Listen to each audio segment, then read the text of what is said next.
第4章，聖靈明明話喺末後嘅時期，有人會放棄信仰，去順從欺騙嘅靈同邪魔嘅道理。呢個道理係從騙子嘅詭計嚟嘅。佢哋嘅良心好似俾熱鐵烙死一樣。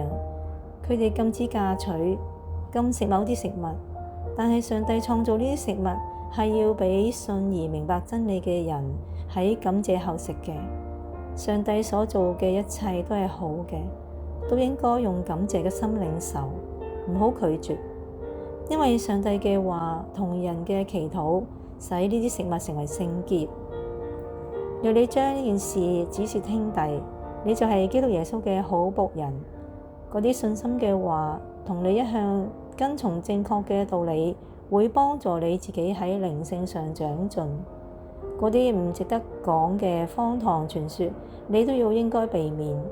喺敬虔嘅生活鍛鍊自己，身體嘅鍛鍊固然有益，但靈性嘅鍛鍊對你更有益，因為對今生同來生都有幫助。呢啲話係可靠，值得完全接受嘅。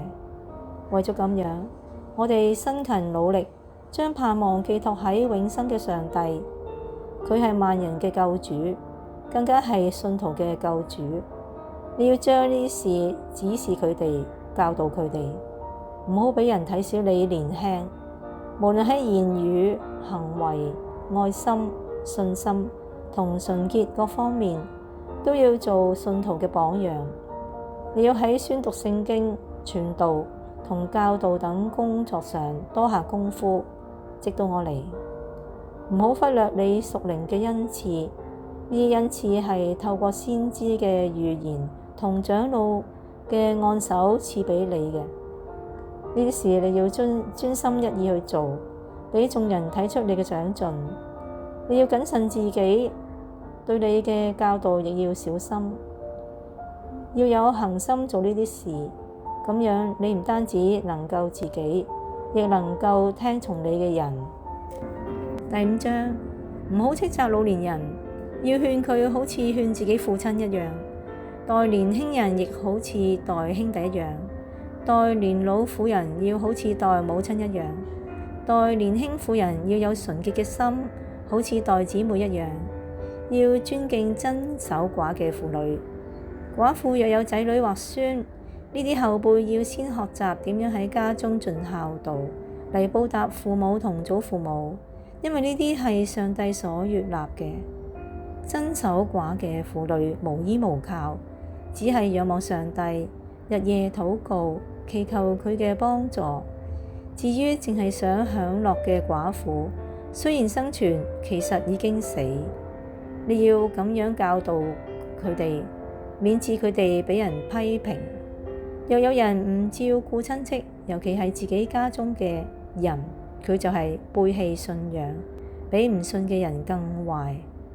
關於寡婦登記，60歲以上嘅只可以登記，佢哋只可以結過一次婚，而且必要有好名譽，善於養育仔女、接待旅客、洗聖徒嘅腳、扶難濟急，盡力做各樣善事。至於年輕嘅寡婦，不必登記，因為佢哋嘅性慾衝動，就想再嫁，離棄基督，違背當初所許嘅願，因而被定罪。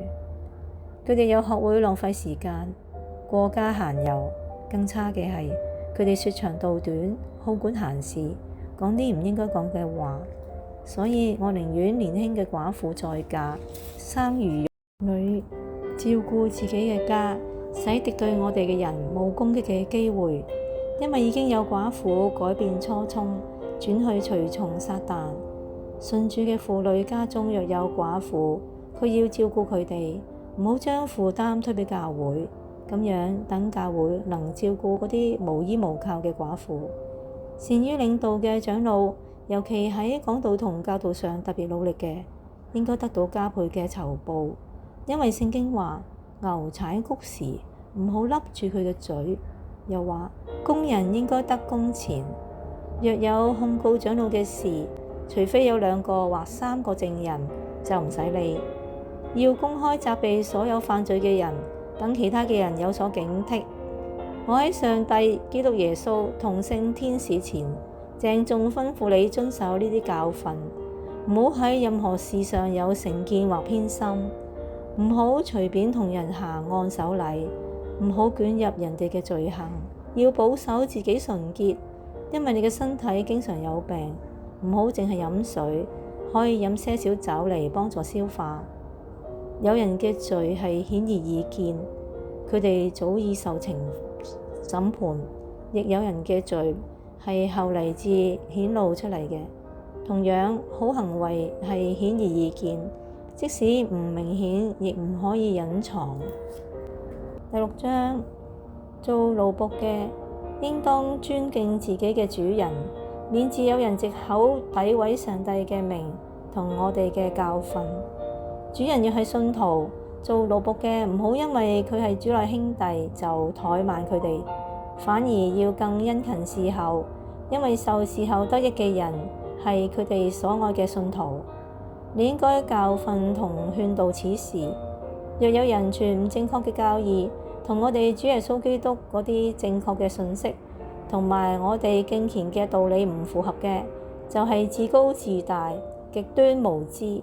呢種人顯然鍾意辯論，喺字句上吹毛求疵，因而造成嫉妒、紛爭、毀謗、猜疑，引起心術不正、喪失真理嘅人無休無止嘅爭論。喺佢哋心目中，敬虔不過係發財嘅門路。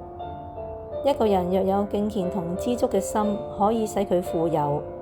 我哋到呢個世界冇咩帶嚟，又不能從呢個世界帶走乜嘢。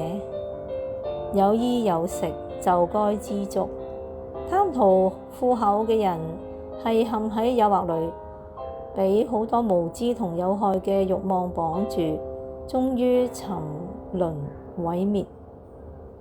貪錢係萬惡嘅根源，有人因貪錢而離開信仰嘅道路，盡嘗痛苦，心靈破碎。